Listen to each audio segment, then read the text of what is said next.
So hello guys, today I am going to teach you how you can subtract two numbers in Python by using just 3 lines of code. So let's get started. So first we have to create a variable first number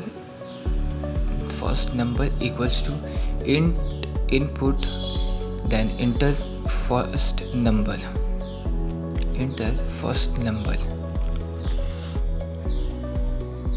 Then in second line we have to get a second variable second number equals to int input and enter second number.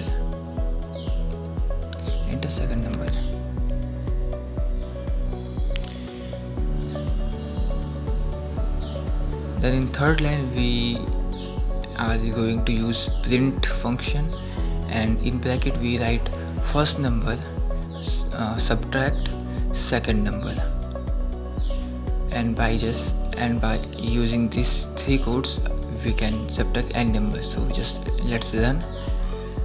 When we click here and run this program, you can see it says enter first number. So let's enter 30.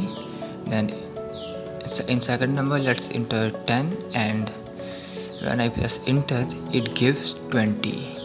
So this is how you can subtract two numbers in Python with just 3 lines of code. So thanks for watching.